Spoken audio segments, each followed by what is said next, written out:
Good afternoon, friends. Thank you for being here. Thank you for joining us. Thank you for being parents and caregivers and teachers, whatever your role is with children. We want to be there for you. I am Susan Holt. I'm a board certified family life coach and director of an amazing group of women called Everyday Parenting Solutions. We are from all walks of life. We've all got our specialties. And I've got one lovely lady with me right now, and her name is Natalie. And I'll let her introduce herself. Hi, everybody. I am Natalie Russell. I am mom to one amazing 9-year-old little boy named Charlie. He just turned 9 last week. And I own a business called Fit for Mom Richmond, and we specialize in pre and postnatal fitness all over the Richmond area. And I am on the faculty of Everyday Parenting Solutions and really, really happy to be here today. So Everyday Parenting Solutions, like I said, we're 7 women plus 2 technical gurus, and we are committed to helping parents, caregivers, and teachers raise our children with both compassion and common sense. And you'll notice that balance there. We're all about balance between boundaries and love, between truth and grace, between love and limits. And we're just going to try to help you find that balance in this crazy time. And so the plan for today is to talk about empowering our children in these tough times so that you are not the helicopter mom or dad, you're not rescue, and you hopefully are going to come alongside and help them problem solve and come out better for this. We know that you guys get a whole bunch, all of us are getting so much information, and it all gives us what to do and how to keep your children busy, how to do this, how to do that. What we want to give you is we want to come down to the quality pieces. How can you do things with your children that are really meaningful? So here's our vision. So in the year 2030, how old would Charlie be in 2030? 10 years from now? 19? Yeah, when Charlie's 19, he can look back at this, and your children can look back at this and they can say, you know, we made it through. We went through the difficulty, not around it. We learned some things that might not have learned otherwise. Yes, there was some sadness. Let's validate that. There's some issues. There's some real struggles. But because we acted as a family and we engaged and we did some new things that were really powerful, we came out the other side with better character and more resilience. So in this Facebook chat, it's just going to be 30 minutes because we know you're tons busy, and we're going to be recording this so that you'll be able to see it in our YouTube library later. We are going to help you develop empowering tools that will kind of restore and reset where they are right now. Your children are a little bit confused. We're all confused. And we hope to give you some things that you can walk away with that you can really use. We want to hear your comments. Amy's going to be monitoring your comments. If you have an idea that you've used that empower your children, please type it in and Amy will suggest it to us. And we're going to walk away with a whole grab bag full of stuff that you can use to help your children be stronger and with better character once this craziness and through the craziness is going through. I keep calling it craziness. That's probably not good. I just know that crazy. And haven't you had people say, well, it's the new normal? And I'm like, this is the new abnormal, right? Completely. Nothing normal about this. So we are with you. We understand. So I'm going to take 5 minutes to set the foundation on where your kids are, where our heads are, what a crisis does to us in our minds, in our hearts, and our bodies. And then we're going to talk about some major granddaddy empowerment tools. Natalie and I are going to offer you some ideas there. And then we're going to sort of go through our laundry list and hear from you and come back and forth. So I hope this is meaningful and useful and productive time for you. So what's going on in your kids and in you? Dr. Henry Cloud is a major global psychologist that I had the privilege to hear on a webinar a couple of days ago even. And he has taken this crisis and condensed it down to 4 things that are disrupted in our foundation of who we are. Our healthy psyche is disrupted by a crisis in 4 different ways. And he was talking to all these leaders. I'm thinking families. I'm thinking you guys. How can I apply this to families? The first way is connection. Our connection is disrupted. Our connection is what we need from the time we get out of the womb. We want to attach. We want to bond. Well, we want to feel warm. We want to feel loved. We want to feel seen. That has been disrupted. We have to find those ways to connect in new ways, just like we're doing now. our structure is completely disrupted. We now have to establish the structure for our kids and they for each other, especially if you have older kids. And by the way, we're going to try to relate this to 3-year-olds up to 18. We are losing our sense of control. How many things could you write down that you're no longer in control of? And we don't understand. We don't know when it's going to end. We don't really truly understand this virus. It's never hit humans before. As Dr. Bergen Nelson said in our last Facebook Live last week, this is a novel virus. It's never been in humans before. So our sense of control is disrupted. And the fourth thing that Dr. Henry Cloud said is that our confidence is disrupted. We as humans like to know that we are here on this earth for a reason. We are going to accomplish something. We have meaning to our life.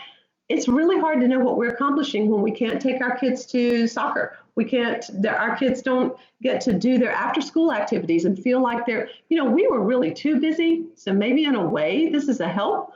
But for many of us, it made us even more busy because now we're working at home. Those are things that I just froze up. Amy, I wonder if you're seeing me okay. Just want to make sure, just double checking this new connection. Everything all right? Loud and clear. Thank you.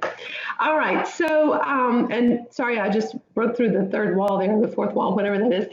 I want to take you to the next thing.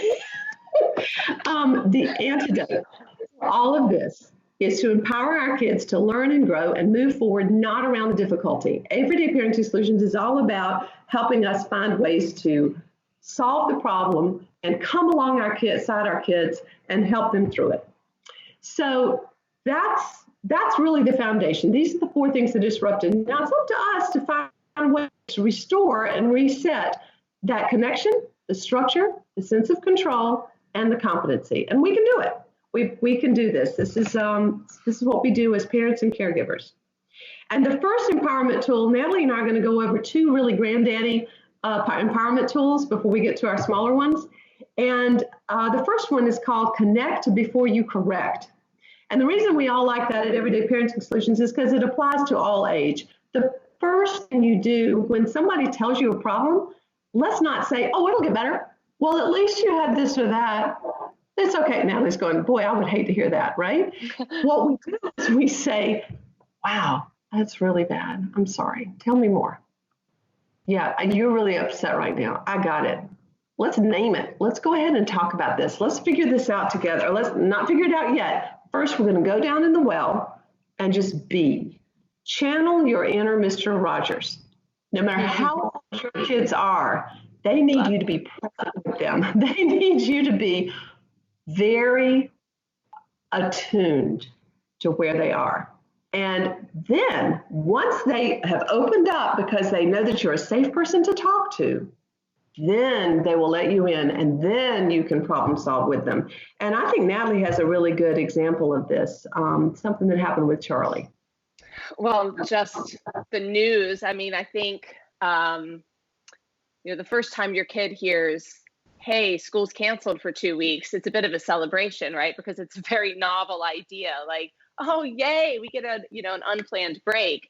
But the announcement this past week of schools being canceled for the rest of the school year, I'd be lying if I said I was surprised. I was not surprised at the news. I think I fully was expecting it to come.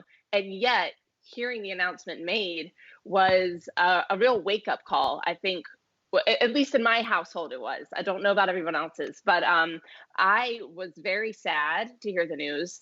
And of course, as a parent, you want to be the strong one for your kid, and you think that you're supposed to be the one that has things under control all the time. And I am realizing more and more that actually they need to see that you're upset as well, but they need to see how you then handle that upset. So yeah, Charlie came in the room when the news was on, and you were kind of like, oh, how's he going to react to this? And he sees it, and he got sad. He was fighting back tears. And then he got really angry and was saying all sorts of crazy things. I don't need to say them all here because it didn't sound very nice. But, trying to pinpoint his frustration on something, trying to find a place to put it. And I just let him feel it. And, we just talked it through, and I just let him kind of feel what he was feeling. I let him see me cry, and I said, I mean, I'm upset too, buddy. Like this is not fun and this is upsetting. And I'm sad that you're not going to get to go back and finish your third grade year. I'm sad that in the future you'll look back and say, I can't believe that I missed half of my school year. And then of course I thought of my nephew who's a senior in high school and Yeah. all of that. And Charlie looked up to me and he said, well, you don't need to cry, Mom, and I think it helped him see that I was upset. And then it helped him shift the focus. And he realized it wasn't just about him. And I think that started to make a little bit of a difference as well, realizing that it's affecting so many different people in so many different ways. But yeah, definitely kind of letting him voice his concern, letting him be angry, not belittling his anger or saying, that's ridiculous, you shouldn't feel like that. But, you feel this way and that is truly how you feel. But now let's kind of start to process those emotions. And he took some time crying. He took some time alone in his room. And before I knew it, he was back to his normal self and fine. And now it's just, I miss school, and we're talking about it. So, yeah. Because you let him go through it. You didn't squash it. Right. So that's being present. That is a beautiful story, Natalie. And do you notice that Natalie didn't have to turn to Charlie and say, this isn't all about you? It just happened naturally. When he saw tears in her eyes, he went, wow, she's here with me. So just feeling with our children is a really big part of helping them stay open, especially for your older ones. We were talking with Amy the other day, who has some friends, a lot of us have some friends, whose high schoolers are not going to have their high school graduation. What a bummer that is. And those kids, they're almost adults. They're 18, they're 17 or 18. They need to go through this too, and they need you to be present with them and feel what they feel. But then when we get to that point where we're able to kind of go back into our thinking brain, we've come out of our emotional brain, which is normal, and now we're in our thinking brain, let's problem solve. And here's where the empowerment comes in. Help your child figure out what their choices are. There are choices. And so, maybe Charlie says, well, I can't do this, but I can plan a FaceTime party with my buddies. I tell you, this virtual world is amazing. We've had a couple of Zoom calls with his classmates. There's a fun app. It's Facebook Messenger for kids. Parents have to download it themselves and go through the steps and add people. The children don't have control over that. So it's a great resource. And it's fun for them because they can put on silly filters and play silly virtual games with their friends. I mean, he was on and he and his friend were both playing Minecraft on their devices, but chit-chatting to each other the whole time. So it's almost like they're in the room playing with one another. And it's not the same, but it's better than nothing. And I think giving our children that time to connect virtually with their friends that they can't be together face to face is really, really important. We are having to relax all those rules about social media, aren't we? Yeah, I think we have to relax them to a certain degree and not be too worried about screen time to a certain degree. And I think every family is different.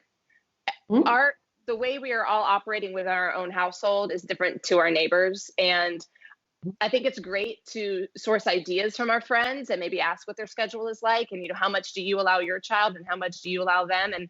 But then you also have to kind of figure out what works best for you, Yeah. Yep, that's really important I've seen a lot of posts about how I am not a teacher. I am, but a lot of posts say, I can't do this kind of schedule. And then, they'll show this beautiful schedule that some overachieving parent put together and said they're going to do exactly that way every single day. And then on the other side, there's a big slash through it. And it says, I'm just keeping my kids alive. You're welcome. Right. Able to do. And so everybody's going to have their own style. Yeah, well, and I think that what is so great is there might be the parent that has the crazy long list. And really that list isn't so much for the kid, it's more for the parent so that they feel like they have some semblance of control in this chaos. But then there might be the mom where that list is going to stress her out beyond belief. And that's not going to be a good tool for her to use. So I think it's really about discovering what is the best tool for you, looking at all your different options, and then trying different ones out, figuring out what works best for you and going with that and being okay with it, not feeling guilty. No guilt. Yeah, we don't need any more negative emotions during all this time. And Natalie, since you're the head of Fit for Mom, one of the things you're very good at is making sure there is a community that gets to talk and gets to crowdsource ideas. So one of the other granddaddy of empowerment tools, one is connect before you correct. And I want to, let me backtrack just a little bit. Yeah. Make sure you connect down in the well. I'm a recurring fixer. Don't fix instantly. Help the kid go down the well with them first. And then when you start correcting, that doesn't mean correcting this way. It means how can we come along and correct the situation? So you are, again, empowering the child to figure out, okay, if I don't have this, how can I have this? If my sister won't let me play with that, what can I play with? If I can't go out to cookout to get burgers, how can I make up a cookout for our family that's a real live cookout, and I'm going to pick the groceries and I'm going to cook it. So we're trying to give you that idea for what correction is. And then the other big piece of empowerment is empowering yourself. So we're going to take a couple of minutes, because we've got about 14 minutes left and we'll watch the time. We got a couple of minutes for Natalie to say, how do you help your parents that you support empower themselves so they have the bandwidth to empower their children? Yeah, I think that's so important. I mean, we kind of preach self-care, for lack of a better term, here at Fit for Mom. And yeah, we've, of course, made the leap to the virtual world the second they closed schools, because it just felt in my gut like the right decision to make right at that time. And it's been different, but it's been really great. And what we're realizing is our moms who are taking part in these virtual workouts, some of them are doing them early in the morning before their kids are up, so that they are giving themselves a little bit of me time to set their day and then feel like they can handle anything, because those endorphins that get released with exercise just make you feel so much better and so ready for anything. And, you know, the thing about doing it at your home, no one's watching you. So you can completely be, I was going to say something I probably shouldn't say on the internet. I was going to use the wrong language. But you could take it easy, let's say. And any movement is better than no movement. You know what I was going to say, don't you? Any movement, slack off. You can slack off. You could slack off, yes. But any movement is better than no movement. And it's going to make you feel, one, like you've accomplished something. Two, your body's going to feel better. It helps rid anxiety and stress, because let's face it, I bet a lot of people are suffering with back pain and neck pain right now from being like this. But a lot of the other clients are, the moms are participating in the workouts and they're letting their kids get involved. So it's something to do with them. It's bonding them in a different way. It's showing them that exercise is important as well. And, you know, physical activity. So yeah, it's a good way to connect. Do you know what I hear you saying, Natalie, is you're killing it on all four of those aspects. You've got the connection between the parents and their children. You've got the structure. Now they start out their day with this, and every day is going to start out with this as much as possible. They've got a sense of control because this is something they can do, and they can do it with their children. And they've got competency. They've accomplished something. Their endorphins make them feel like, okay, I've at least worked out today. If nothing else goes right, I've worked out. So that's really great. I've had another family, Natalie and I have been crowdsourcing a lot of these ideas as we've been planning this Facebook Live. And one of my moms said that she's had a yoga mat under her bed. I hope you're out there, my friend, that she's had a yoga mat under her bed for 2 years. She pulled it out, and now her whole family does yoga together. How cool is that? That happened, yeah. I'm going to go through some of these empowerment tools, and Amy, you can jump in if you have questions that we've got or anything like that, but I want to make sure people have some real nuggets to take away. Another family friend, this is again for all ages. She has kids who are middle schoolers up to high schoolers, but you can do it with younger ones. They are going to plan a flower garden. They're going to mulch and make the yard beautiful this weekend, and then they're going to plant the flowers that they went out and bought and planned. So this is very empowering. This is a life skill. Meg, one of our faculty, is fond of saying that this is a great time to do life skills: laundry, making the beds, doing chores, just learning that contribute to the home. And I have no problem with paying for chores that are up and above and beyond just cleaning your room. I feel like there's some chores that we need to do that benefit the family. You just take care of your space. But if you got your 10-year-old cleaning the bathroom, I have no problem with paying her a little bit. I know I have another friend who says that her child is just really excited because the house is dirtier than it's ever been because everybody's there all the time.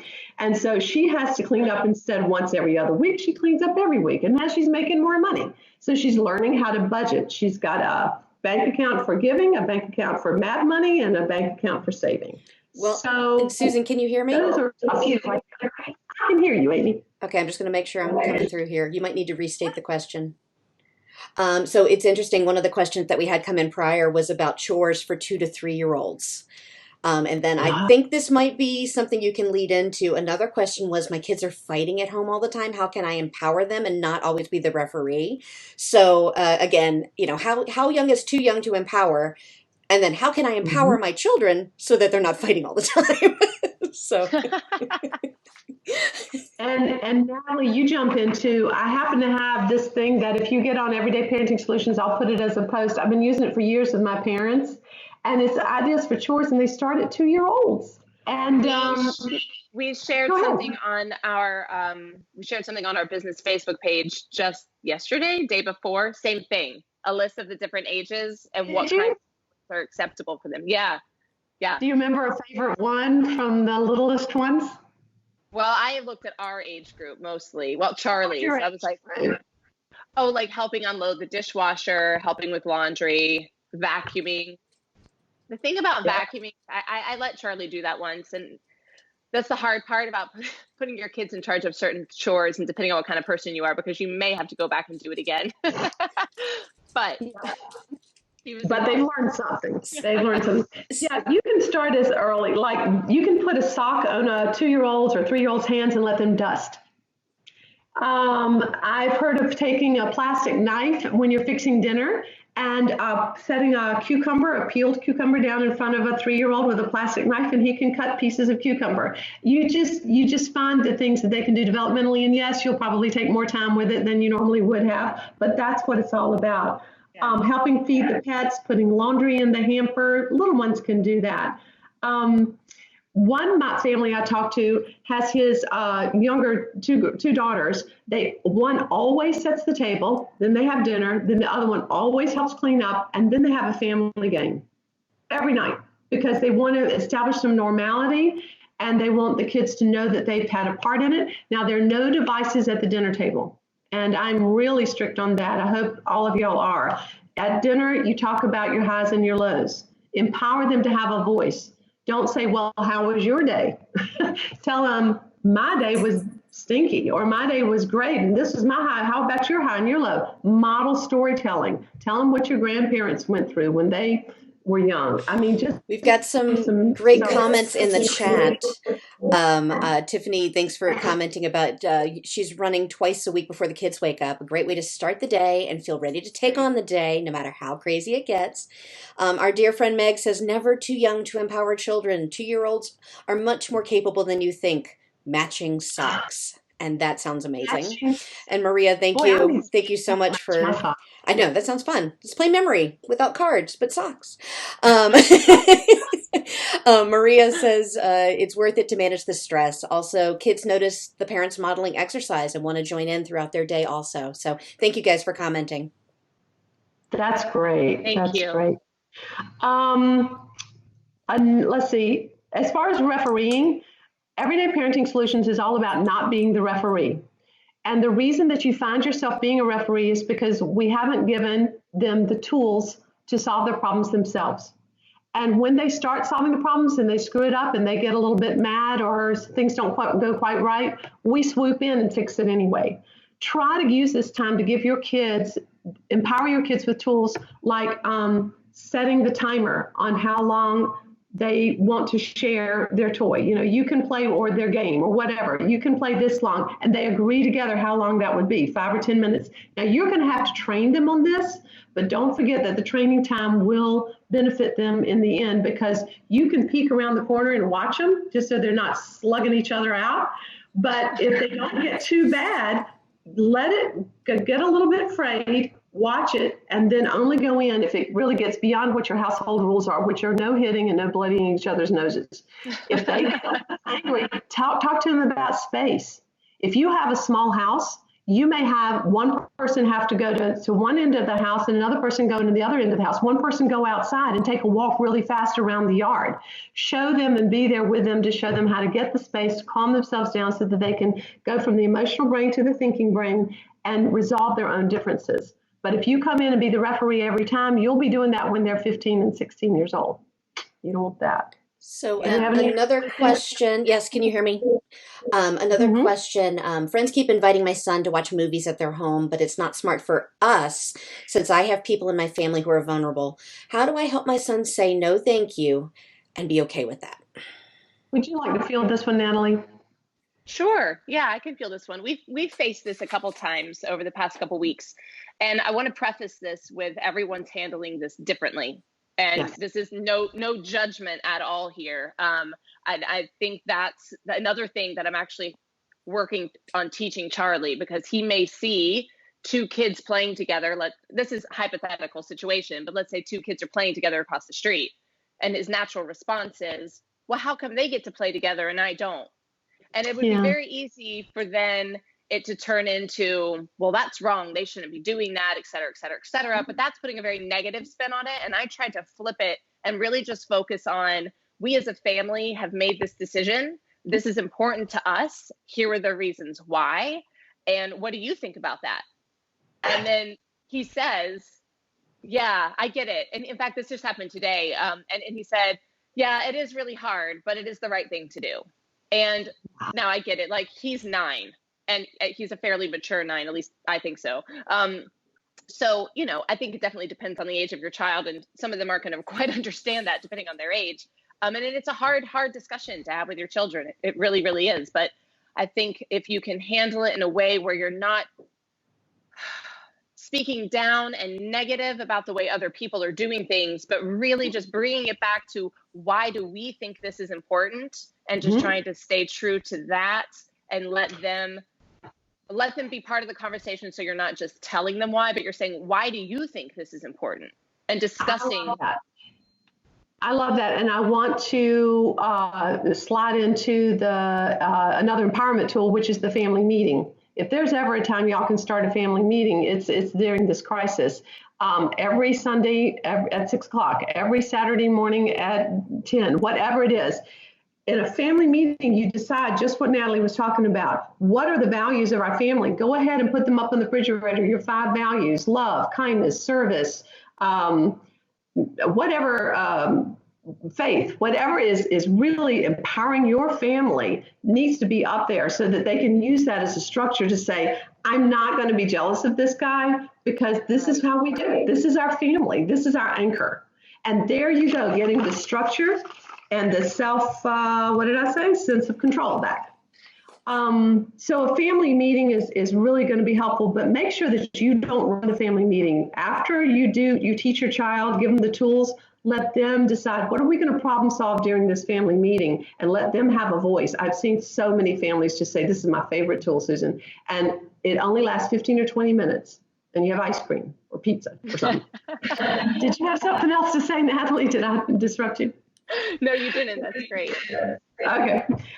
Do you have anything else? I mean, I want to make sure that we address all ages. I know I have some parents of middle schoolers in this audience, and I just want to say middle schoolers are going to have emotions that are rampant because at 2, they're trying to differentiate. At 13, they're hugely trying to differentiate all over again, and they need their boundaries. They need to figure out, what wall am I going to run up against so that I can find that security and say, okay, then I'll do it this way. So be with them. Use that first rule we gave you, the connect before you correct, or help them problem solve. If they are stuck with TikTok, I had one parent say, if I see any more TikTok, I'm going to go crazy. Well, go ahead and laugh at them and look at them, but then choose a balance. What else can we do that's more connecting? Can we call grandma? Can we have a FaceTime date with somebody? Can we do something that's different? Yes, Natalie. You just reminded me of something. A friend told me that they played virtual Yahtzee with her parents. There you go. Yeah. And that's a math skill, major math. Right. But you can do it virtually. You just all have to have dice. So I thought that was really genius. Some other things, I think, for if you're looking for ways to empower your children, give them things to do, and help them feel connected to what's happening right now. I know, and in fact, on our website, we put a link. There are definitely certain nursing homes, retirement centers that would love to be receiving mail. Please. Even if it's just a coloring that, your 2-year-old did, it can be Scribble, Scrabble, whatever. It really doesn't matter. They love receiving things. And another thing that we could be sending in the mail is if you want to set up a pen pal kind of thing between like a small group of friends, either you with your own friends, because who doesn't like getting written mail? We're going old school. I don't think I have any stamps in my house, but, or setting it up with your friends and their kids. And then, it's kind of 2 birds, 1 stone. They're also practicing their handwriting. I is talking about making up things that go to kind of develop a team. If you're a book lover, if you have a child who's a book lover, they're not missing sports at all. They're happy to be reading their books. They can start a book club and read a chapter a day. And then every night talk about the chapter that they read that day. So there are many ways to help. We're going to have to start winding up. Collect parent emails and send out an invite for a Zoom party. Make sure that the kids know that even though the rules are relaxed on social media, it's a different kind of social media, and they still need to get their sleep. They need to connect, and then they need to turn off, and you have to use your filters, parents. Go ahead and use the Disney Circle or whatever it is you have, Norton or Custodio, whatever you use, and make sure that the child understands that at 10 o'clock, all of that goes down and everything gets dark and everybody gets quiet. Have a regular schedule, and that will empower them to handle things better because they will have the security of knowing this happens now. And like Natalie said, every family is going to be different. So it doesn't have to be exactly rigid. There has to be a lot of recess time, a lot of outdoor time. Well, and Susan, if I can interject, we do have a comment from our Facebook. My kids are 10 and 3 and constantly asking me to play with them. I'm working full-time from home, trying to balance schoolwork, naps, meals, snacks, everything else. During the week, I have sporadic times I can play, but by the end of the day, I'm spent and need to decompress.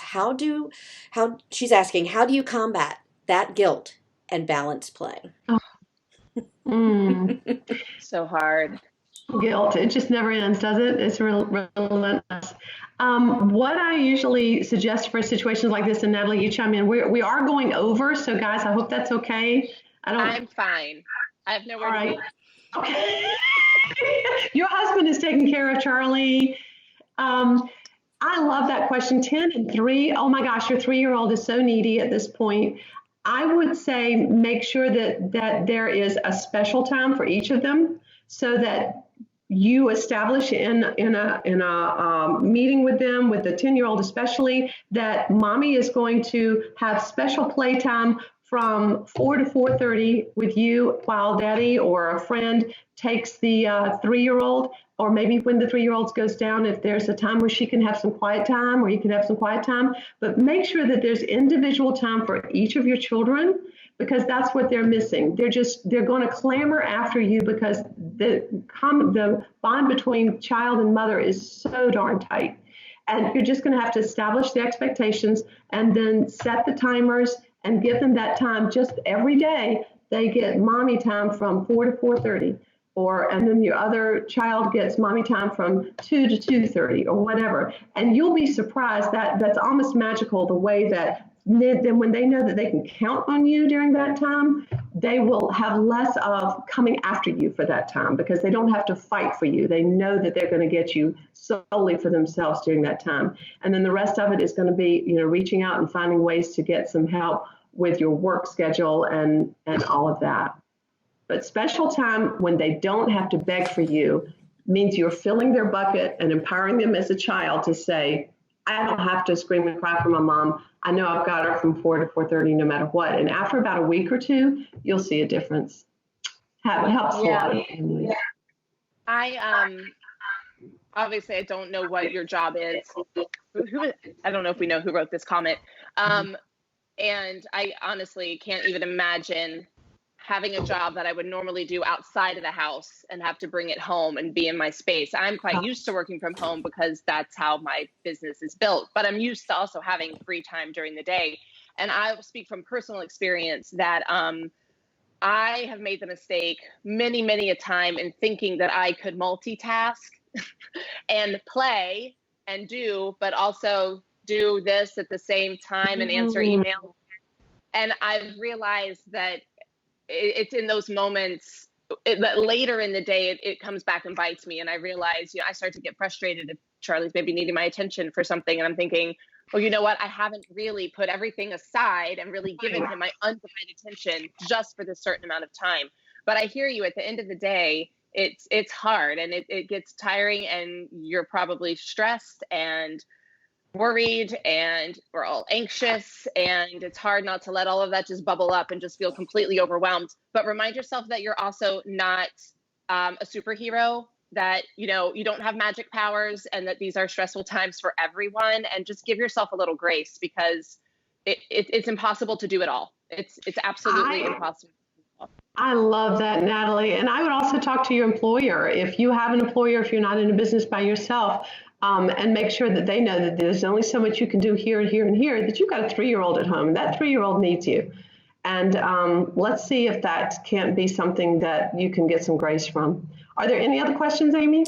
No, I think we are wrapping up, but if there are, we will certainly, jump back in the chat throughout the week and address them. I want to let you know that the mother of the 10 and 3 said that she loved the idea, and thank you. So thank you so much. That's good. But yeah, no, we certainly welcome additional comments, but we want to be respectful of your time, and our EPS faculty will be on there answering as they see them come up. And we want to make sure that everybody knows that we have a website that has a Facebook tab and a YouTube tab, and you can go there and find things on anxiety, find things on our last Facebook video. Our first one was on how do I talk to my kid about coronavirus. The second one was with Berrigan. You can see that after a little bit, that will be getting put up. So know that we're here to help, and that you can reach out to us for workshops, individual coaching, observations at school when school is back in.